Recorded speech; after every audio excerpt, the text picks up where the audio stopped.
In this life, we all tend to overload on automation. One, two, three. Hey, hey, hey, hey, what's up, everybody out there? This is Ed, Joy, and Quinn coming to you loud from Maui. This is episode 19, and I am here talking to you. I'm a little irritated right now because we just recorded almost the entire episode 19, and then it just got erased. So I'm doing it again, man. I'm doing it again. I'm repeating myself, but you don't know that. So I got to hold my composure and act like nothing happened. So forget anything I just said. How you guys doing out there? Huh? Episode 19. I like to call this one Idols because I'm going to talk about someone that I idolize right now, who I model my podcast after. And his name, everyone, is the great Bill Burr. I love that man. He is awesome. I like his podcast. If you ever heard of his podcast, it's called the Monday Morning Podcast. And it's a fun podcast. To me, it's the best one ever. It's one of the best ones ever. I like Joe Rogan as well. But you know, Bill Burr, he can hold his own, man. He's on his own. He's doing it by himself. And he does a good job. Granted, there's a little warning now. He drops the F-bombs as if he was in a war.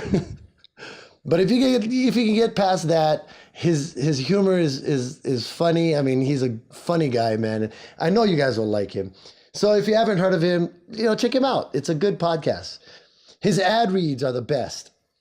He makes fun of the companies that he's trying to promote. He even makes fun of their own products sometimes. And he loses ad reads all the time, and he even makes fun of that. But, he always got to tell them, hey, you guys got to understand, a lot of people listen to Bill Burr for those ads because the way he makes fun of the company and makes fun of the product. But, it's all in good humor, man. He's a comedian. What do you expect, right? So he's going to be true to his own. He's not going to hide it and be fake about it. And that's why I like him, and that's what I think. I like to think that, I'm kind of in that same situation. I know that we both grew up around the same era. I'm a 70s, 80s child.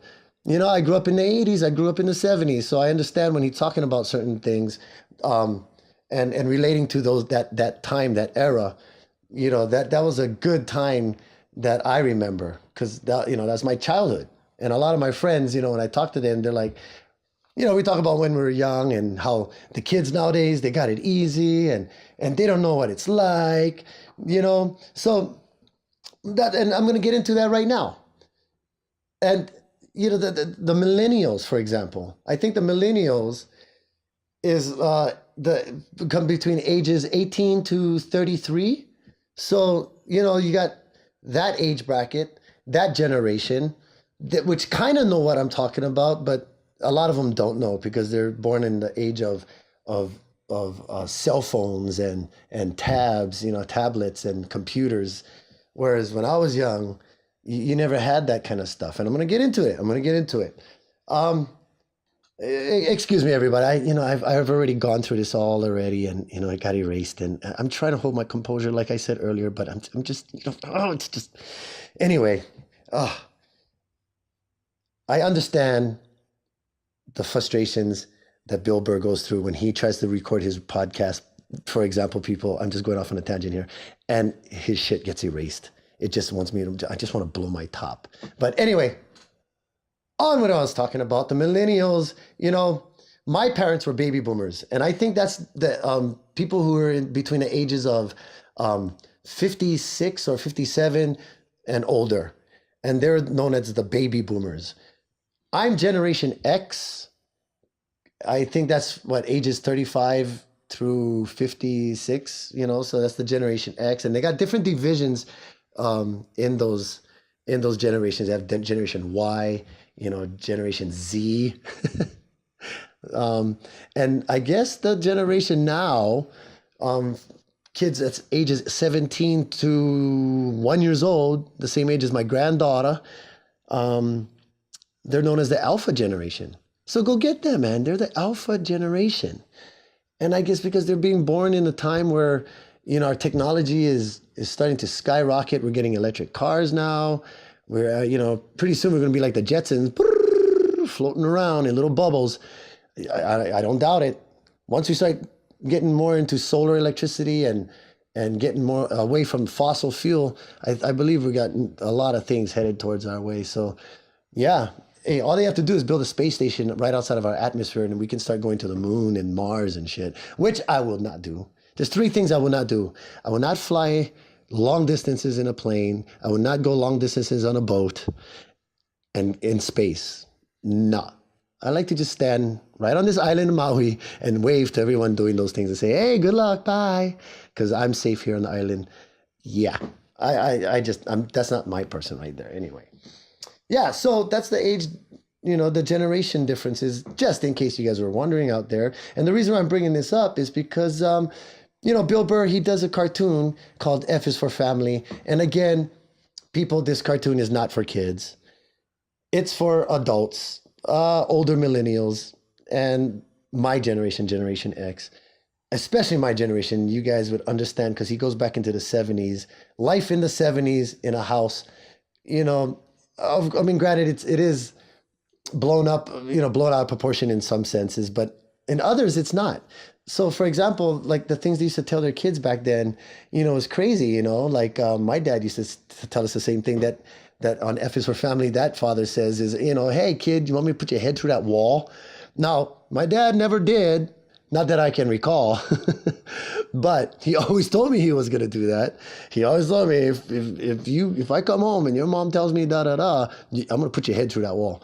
So, and that's just something that happened throughout my time, in the 80s and 70s. Another thing that you younger kids out there, sorry, I just spilt my damn beer. Oh, can this night get any worse? Any worse?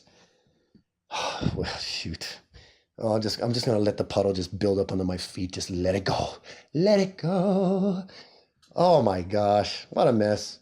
Anyway, hey, you guys out there, you kids out there who just can watch cartoons anytime you like. Well, I'm jealous. Hell no. When I was young, you couldn't do that. You had certain time zones that you had to watch your cartoons in. You only could watch it in the morning before school started from I believe, 5 o'clock till 7? And then that was it. That was it. Pack up, go to school all day. But when you came home, the networks, they were cool. They timed it so that when you came home, you had the cartoon ready to go. So they'd show cartoons from like maybe about 3 o'clock till maybe about 5:30. And then they would show the news and adult TV shows, which is boring. Oh, the most boringest thing when I was a kid was having to eat dinner and watch the news. That was just like torture as a child for me. But now that I'm older, I like the news. But when I was a kid, I hated it. I hated it. But, you only could get cartoons every so often. Not like the kids nowadays. They get cartoons, 10 different channels? Anytime they want, 24/7? You brats. How dare you? When I was young, the only time you get good cartoons was during that time zones and or on a Saturday morning. And they would only play cartoons maybe half a day. Now, remember we didn't have cable and satellite and all that wonderful stuff that we can enjoy today. We only had 3 channels. And I know I mentioned it before. We only had 3 channels that you had to bounce through. And sometimes only 2 of the channels would show cartoons. And that was that. So you kids out there, man, you guys better appreciate what you got, which I know you don't. Because if I was young and I had, just, you could watch anything on your phone anytime, that would be like, oh, heaven for me as a child. Granted, you guys don't have drive-ins now. You guys don't have certain things that I enjoyed when I was a kid, but you have things that I would love to have as a kid, such as these cell phones where you can watch all kinds of stuff. All kinds of stuff, if you know what I mean. Anyway, yeah, so other things away from cartoons that in the 70s and 80s that we used to do that is like against the law now is, for example, not having a seatbelt. We never had a seatbelt when I was younger. Never had a seatbelt. Let me tell you, me and my brother would roll ourselves up in blankets and stash ourselves on the top of the back of the car, the back dash, looking out the back window at people behind us and making funny faces at them. We could do whatever. We used to roam around that car while my mom was flying at 50 miles an hour. I mean, God bless. If she ever got into an accident, my brother and I would probably be, we would be human pinballs. We'd be bouncing around in that car. Or even worse, we probably would have got projected out of the windshield. Of course it was dangerous. And thank God that my mom never got into an accident with us stashed up in the dashboard or hit, sleeping on the back of the dash in the back of the car. But you could, because there was no seatbelt law back then. So, you could do whatever you want. Shoot, sometimes I would just go hide under the seat. I used to be able to fit under the seat. As a kid, talking about being dangerous. Oh my gosh, but it was fun. It was fun. No smoking. You can't smoke anywhere, which I appreciate because, like I said earlier, when I was in Vegas, those casinos, the thing that ruined it for me, everyone, was the fact that you could smoke indoors in the casino. My eyes would burn, my throat would hurt. I really didn't like it, and I really appreciate the no smoking law now. But, as an ex-smoker myself, I like to say that, I hold nothing against people who smoke. And, that's why you have the designated smoking areas, which granted, you got to walk 2 miles down the road away from the facility or whatever you're at. But, unless you have the e-cigs, because e-cigs don't smell, they don't give off that odor. In fact, they made e-cigs too appealing. They make it smell like bubblegum and cotton candy and passion fruit and all that other stuff. So I don't know what's worse, the stink smell or the good smell. Because when I smell that, I'm like, wow, that smells good. I want to try some of that.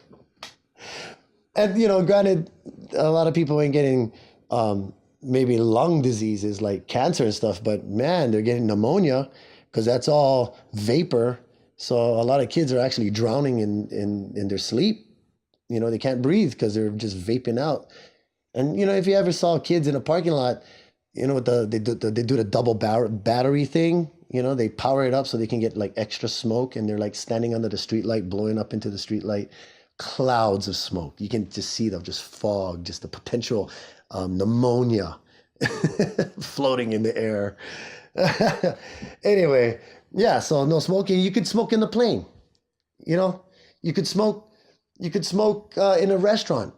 You'd ask the waitress, oh, can I have a no smoking section? And they put you all the way back of the restaurant, I guess because they wanted the smokers all by the front door so it would ventilate out of the restaurant. But it didn't matter. It's like that invisible line would protect you from the secondhand smoke.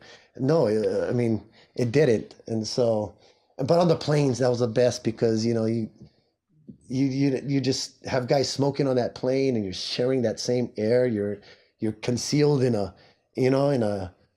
plane, in a cabin with these other guys that's just fogging up that plane. And they actually had ashtrays built into the armrests of the seats with a metal plate that you kind of, pushed on it and flip over, and there was an ashtray underneath it.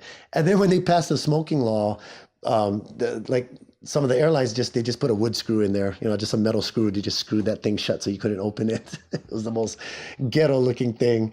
And then just recently they just changed out all the seats altogether and they have no ashtrays now. So yeah, you could smoke on the plane, people. Hey, millennials, learn from this. We did these changes for you. Or alpha generation, excusez-moi. Sorry about that. I'd think that the Generation X generation would be the alpha generation just because. That's just the way I think, Alpha, whatever. No, I can understand that because the kids nowadays, they're so smart.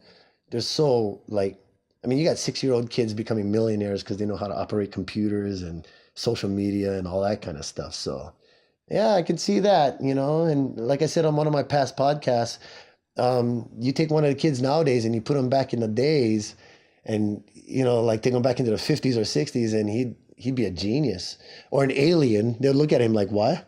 You guys can do what? You guys do what?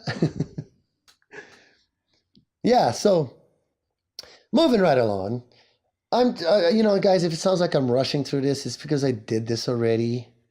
And so I'm just looking over, notes that I scribbled out because I already thought I did it already. And then they all got erased. And just the frustration is still flowing through my veins. And I'm really trying hard not to blow my top. Honestly, I really am. So how am I doing? Am I doing okay?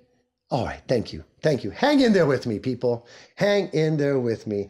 Hey, moving on. We're going to move into movies now. Hey, yeah, movies. Um, there's this trilogy coming up that you guys have to watch. It's from M. Night Shyamalan, and it's an awesome trilogy. So it starts off with this movie called Unbreakable, and it stars Bruce Willis and Samuel L. Jackson, and it's a great movie. Enough said. If you haven't seen it already, go and watch it. Then M. Night Shyamalan came out with another movie called Split. And Split is actually a second part to that Unbreakable series. And Split, again, exciting movie, crazy movie. It's about a guy who has, I guess, schizophrenia. He has about 26 different personalities that he goes through, men and women. And the way he plays these characters is just unbelievable. He is awesome. The actor is the guy from X-Men. He was Professor X, and he does a great job. But he's in that movie Split, so go ahead and watch that. And when Glass comes out, everyone, we can all watch it together and just be happy in that theater, going, yes, let's see what happens. He brings back Bruce Willis. He brings back Samuel L. Jackson with the guy from Split. It looks crazy. Glass, go and check it out. Another movie that they made, or actually remade, and is coming out with is Pet Sematary. People, I remember talking about it a few episodes ago about how that was one of my scariest movies that I ever saw when I was younger from Stephen King. Hey, just the trucks flying past the house, that truck crossing area. Someone's going to die from those trucks. And it just the way they make it, man, it's just scary. And the remake of Pet Sematary, if you guys go and watch the trailer, the way those trucks pass that house, they make it scarier. And I was just talking about it, how scary, just that alone, not including everything else about the movie. Yeah. So that's another one to go and watch. Now, on a happier note, another movie that I am more excited than anything else to go and watch, and I know you guys will all agree, is Mary Poppins. Mary Poppins, man. I love Julie Andrews and Dick Van Dyke. They were awesome. I always wanted to see another Mary Poppins since the first one. And so now they finally came out with this one starring, I believe, is Emily Blunt. And she did good in Into the Woods. So she looks like she's going to be doing good with Mary Poppins in this one. But the one guy that I'm not too sure is that guy, Miranda. I believe that's his name. He doesn't seem like a dick, Dick Van Dyke, everyone. But, he doesn't seem like he's a good dick. He doesn't have that skinny straw man type appeal to him. He seems short and stumpy. I don't know. That whole scene in the beginning of the original Mary Poppins when Dick Van Dyke is dancing around with the cymbals on his legs and the big bass drum on his back, and he's like a one-man band, and he's just long and lanky, and he looked like a dancer. This guy, I don't know, he doesn't seem like a dancer. That's my opinion. I might be wrong. Let's watch it and find out, right? Am I going too deep on this? Oh, I think I am. So, moving on. UFC, guys. Khabib threatens to leave UFC. If they fire his cousin, Kubrat, and his other friend, then he's going to leave UFC. Dana said that he worked it all out and no one's leaving nothing. Are you crazy, man? You know how much money that they could get from Russia and all those other countries that they're trying to spread to? Khabib and all his buddies, they're all future superstars. Khabib's a superstar right now. Beating Conor was the best thing he could have ever done for his career. And he did. So there you go. No one's getting fired. In fact, I think Khabib is going to be fighting Tony next. And if anyone can take Khabib there, is Tony Ferguson, because Tony can fight off his back. If you ask me, in my opinion, he's a better stand-up fighter than even Conor. The way he fought Anthony Pettis and he trapped Anthony's arms and hit him with that solid elbow. I mean, man, he's a force to be reckoned with. And if you ask me, honestly, he is the champ. He is the current lightweight champ. And Khabib is just holding the interim belt because that wasn't actually the title. I mean, and, actually, of all the people involved in that whole thing. The one I'm most happy for, honestly, is Quinta. He's fighting Kevin Lee coming up next. And the reason why, let me explain, the reason why I'm happy for him is because Conor kept referring to him as the 11th ranked real estate agent, like he was no good. Conor, he didn't tap. He didn't get knocked out. He went the entire 5 rounds on 2 days' notice. He shines like a warrior. And, you know, if he beats Kevin Lee, I think he's got the next title fight coming up again, and he should take on the winner of Khabib and Tony, because Iaquinta is a bad fighter. He's no joke. So the way Conor kept referring to him as like he's a joke, he's a nobody, this is the big leagues, buddy, you tapped in the 4th round, and with a 2-month training camp getting ready for Khabib, whereas Iaquinta took that fight up on 2 days' notice. And he went all 5 rounds like a champ.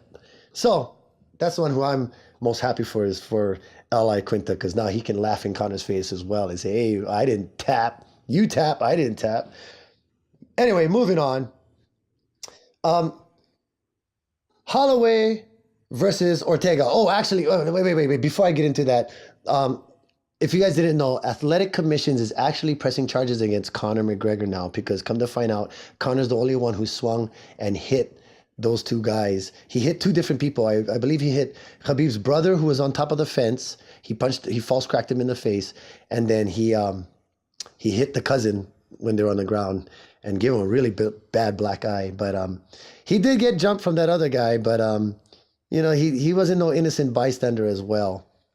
And, you know, if you look at the fight, I'm sorry, I'm going back onto this, but just real quick. If you look at Conor when he fought in an older UFC and he jumped over the fence and he got in Jose Aldo's face, he jumped over the fence and caused a commotion. The only difference is Jose didn't take a swing at him. And that's why I don't think that any of that craziness came about, because Jose held his composure.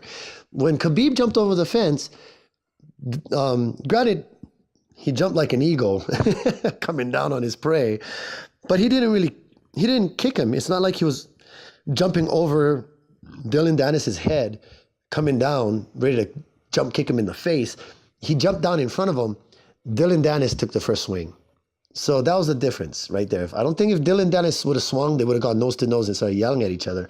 But I don't think Khabib would have gone, oh, I don't know. Actually, I don't know. He looked pretty upset. Anyway, moving on. Holloway versus Ortega, 145-pound title. I'm from Hawaii. Holloway's my boy, of course. You go get him, Max. Just take Ortega there. Stay away. Don't get taken down. Keep him on his feet. And, you know, Ortega has a pretty good stand-up game. So I believe that they're going to have a good fight. You know, Ortega's going to make this a good fight. But if they go down, yeah, work your stand-up, work your defense against submissions, and just ground and pound as much as you can. I don't know, Max. You're the champ. You do what you got to do, man. But I'm going to be losing my voice even more screaming for you when that fight comes. Let me tell you.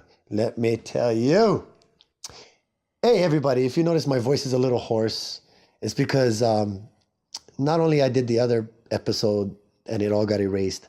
You know, I think I have a little cough. So, you know, I have that sultry, sexy type voice right now. You know, when you get sick and that voice, you have that sick, hoarse, hey, baby, you know. So I don't know. If I sound sexy out there, guys, it's because I'm sick. Okay? Nothing else. Anyway, you know, everybody, honestly, the last podcast, the last episode that we just got erased, that sucker, we had it going all the way up to almost 38 minutes. And I'm over here on 23 minutes, and I'm just so flustered right now. My ears are hot. I think I want to take a swig from this beer that I dropped all over my foot, and I just managed to save the last quarter part of it, which I'm going to drink right now, just to, you know, cool myself off, because my ears are hot and I need the drink. Wait, hold on. Let me take that. Right. Ah. I like it. Like Chevy Chase in that one movie where he did that line of coke and his hair was all, and he's like, I like it. Oh. Well, people, I'm sorry if this was not as entertaining as the other episodes. Episode 19, it's just not actually turning out to be as good as I wanted it to be. This one is called Idols and Generations because that's what I talked about. Who's your idol? Your generation. Are you a Generation X like moi? Are you a Generation Y, Generation Z? Or you are one of those alpha generations, one of those 7-year-old millionaires. Or you could be categorized as one of those girls who on meet me outside. Oh, I can't believe she's making more hits than I am, guys. Isn't that sad? Isn't that sad? I'm depressing myself. Why am I depressing myself over these types of things? You know why? Because I'm jealous. All right? I'm jealous. Yes, I am. I'm jealous of kids nowadays able to watch cartoons 24/7. I'm jealous of that kid making $1 million. Just telling how to put Lego pieces together. Moving up with the times and just trying to stay with the program is exhausting. Am I an old man here talking like an old man? It is exhausting. And I give you guys props out there, you Facebook people out there, you YouTubers. It takes a lot of energy to like and to subscribe. So hopefully you have enough energy to like and subscribe this podcast if you haven't already. If you have, then leave a comment. I don't mind. You can talk smack about me. You can just say, oh yeah, I heard him kick over his beer. Ha ha, wet feet. I don't care. It's all good. I'm learning how to calm myself down. And if you notice, you didn't hear Quinn on the podcast because he's out downstairs cooling off because he can't believe that we didn't get to save that episode for you guys, man. It was a good one. So I'm here, lone soldier, and it's all good though. It's all good, right? All right. So anyway, I didn't quite make the 30 minutes, and I apologize. But are you really gonna hate me for 4 minutes? You are? Oh, please don't hate me, please. Anyway, this is episode 19. You can catch Ed and Quinn Loud from Maui on YouTube, Facebook, any type of social media. Leave a comment. And until episode 20, you have a nice evening and a wonderful week. Aloha, ahui ho. Shoots like that.